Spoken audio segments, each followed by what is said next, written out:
मैं दिनेश खोड़े आपका भाई बून एकेडमी के टीएल को शेयर एंड सब्सक्राइब कीजिए। प्रश्नावली है 5.1। क्वेश्चन नंबर पहला है कि निम्नलिखित स्थितियों में से किन स्थितियों में संबंध संख्याओं की सूची एपी है और क्यों। इसका भी पहला क्वेश्चन है, यानी कि पहले का पहला है कि प्रत्येक किलोमीटर के बाद एक टैक्सी का किराया, जबकि प्रथम किलोमीटर के लिए किराया 15 रुपए है और प्रत्येक अतिरिक्त किलोमीटर के लिए किराया 8 रुपए है। तो देखिए यहाँ पे लिखा हुआ है कि प्रत्येक किलोमीटर के लिए जो किराया है वो 15 रुपए है।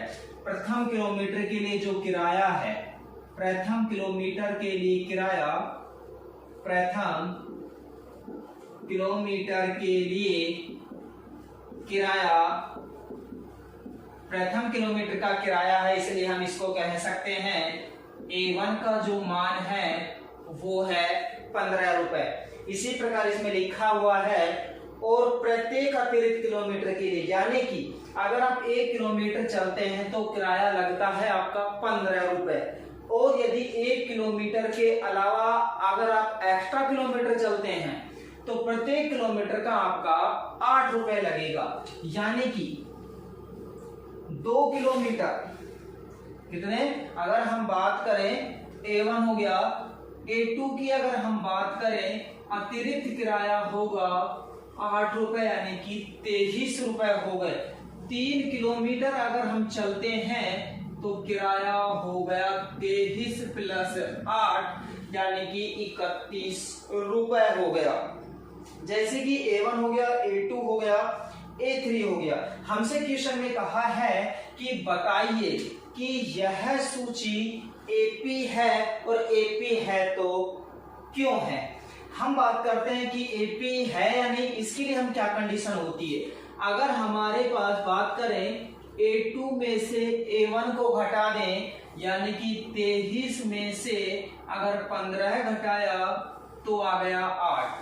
इसी प्रकार यदि A3 में से A2 को सब्ट्रैक्ट करें, यानी कि 31 में से यदि हम A2 घटा दें, मतलब 23 घटा दे तो भी क्या आ रहा है, 8 आ रहा है। मतलब ये हुआ यदि ये दोनों वैल्यू बराबर आती है तो यह जो सूची बनने वाली है, बन गई है, यह AP होगी। यानी कि बराबर है तो AP हो गया, यानी कि इसको ऐसे लिख सकते हैं A2 माइनस A1 की वैल्यू A3 माइनस A2 की वैल्यू के बराबर है और कितनी है, 8। अतः यह सूची AP है। अतः यह सूची AP है। देख लेते हैं एक बार।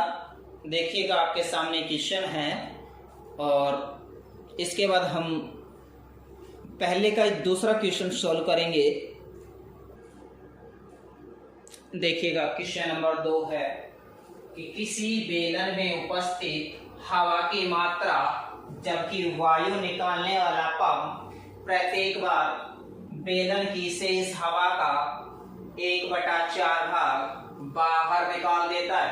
इस कंडीशन के अनुसार हमें बताना है कि जो शेष हवा है वो AP में है या नहीं। मान के चलते हैं थोड़ी देर के लिए कि माना बेलन में, यानी कि सिलेंडर में जो हवा है वो है X, उसकी मात्रा कितनी है, X। मान लेते हैं कि माना प्रारंभ में बेलन में हवा की मात्रा प्रारंभ की बात करें A1, मान के चलते हैं कितनी मात्रा है, X मात्रा है।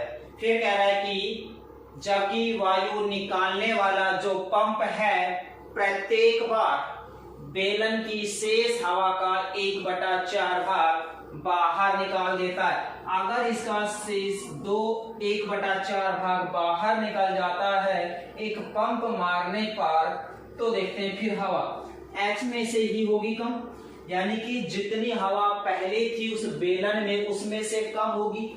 कितनी कम होगी? 1/4 कम होगी। किसकी? 1/4 कम होगी। किसकी? X की। X का 1/4 कम होगा। किस में से? X में से ही कम होगा। यानी कि अगर हम इसको सरल करें, 4 को X से अगर गुणा करें, देखिए 1 के नीचे है और 1 के बटे में कुछ नहीं है, तो कैसे सोल्व करते हैं? 4 को X से गुणा किया तो ये हुआ 4X, इसके नीचे था ही इसलिए 1X ही रहेगा, बटे में आ गया 4x में से अगर x गया तो ये बच गया 3x/4। मतलब ये हुआ कि एक पंप मारने पर हवा अब बच गई 3x/4 मात्रा। इसी प्रकार अगर हम फिर निकालते हैं, अब हवा बाकी है इसमें 3x/4, इसमें से कम कितनी होगी? 1/4। किसका 1/4 कम होगा? जितनी इसमें हवा की मात्रा शेष थी। कितनी थी हवा की मात्रा शेष? 3x/4। सोल्व करते हैं। ये तो है आपका 3x/4 माइनस 3x को 1 से गुणा किया तो 3x/16। एलसीएम ले लेते हैं, एलसीएम आएगा 16। 16 में 4 का भाग दिया तो 4 बार गया, 4 दिया 12x माइनस 3x, यानी कि बच गया 9x/16। अब हमें ये बताना है कि ये जो मान है, ये जो हवा की मात्रा आई है, इसमें इस वाली कंडीशन में यह एपी में है या नहीं है। एपी की कंडीशन होती है A2 माइनस A1। मतलब ये हुआ A2 का मान है अपने पास 3x/4 माइनस A1 का जो मान है वो है x। 3x में से इसको घटाना है, इसके नीचे a किया, लघुत्तम दोनों का कितना आया? 4। 4 में 4 का भाग दिया एक बार, 1 को 3x से गुणा किया 3x, 4 में 1 का भाग दिया 4 बार, 4 में 1 का भाग दिया कितना आया? 4 बार, और 4 को x से गुणा किया तो 4x, तो यहां बच गया -x/4। इसी प्रकार निकालते हैं A3 माइनस A2। A3 की वैल्यू आ गई 9x/16 माइनस A2 की वैल्यू है हमारे पास 3x/16। 9x में से 3x अगर घटाते हैं, अगर हम बात करें यहां देखिएगा 3x/4 है, सॉरी, लघुत्तम कितना आ गया? 16। 16 में 16 का भाग दिया एक बार, 1 को 9x से गुणा करें तो 9x माइनस 16 में 4 का भाग दिया 4 बार, 4 को 3 से गुणा किया तो 4 दिया 12x आएगा। 9x में से 12x घटाएं तो माइनस का 3x/16 आएगा। तो हम ये कह सकते हैं कि यह जो कंडीशन लागू हुई है इस वाले सवाल में, वह एपी को नहीं दर्शा रहा है। इसके बाद हम अगला क्वेश्चन पढ़ेंगे। तीसरा सवाल होगा इसी इकाई 5.1 का, और इस चैनल को अगर आपको अच्छा लगा तो बून एकेडमी KTL को शेयर एंड सब्सक्राइब कीजिए और अगले क्वेश्चन की तरफ बढ़ते हैं। जी हाँ, प्रश्नावली नंबर 5.1 का पहले का तीसरा क्वेश्चन है, और मैं आपसे निवेदन करता हूं कि बून एकेडमी KTL को शेयर एंड सब्सक्राइब कीजिए। क्वेश्चन नंबर 3 है कि प्रत्येक मीटर की खुदाई के बाद एक कुआं खोदने में आई लागत, जबकि प्रथम मीटर की खुदाई की लागत 150 रुपए है। मतलब अगर हम पहले मीटर को अगर खोदते हैं कुएं को तो 150 रुपए का खर्चा आता है। बाद में प्रत्येक मीटर, यानी कि बाद में यदि हम अगला मीटर अगर खोदते हैं तो लागत प्रत्येक मीटर की 50 रुपए लगती है। मतलब पहले मीटर की खुदाई करेंगे तो 150 रुपए का खर्चा आएगा, दूसरे मीटर की करेंगे तो 50 रुपए और आएगा। तो देखते हैं, तो प्रथम मीटर की खुदाई की जो लागत है, प्रथम मीटर की खुदाई की जो लागत है वो है 150 रुपए, यानी कि प्रथम यानी कि A1 150 रुपए है।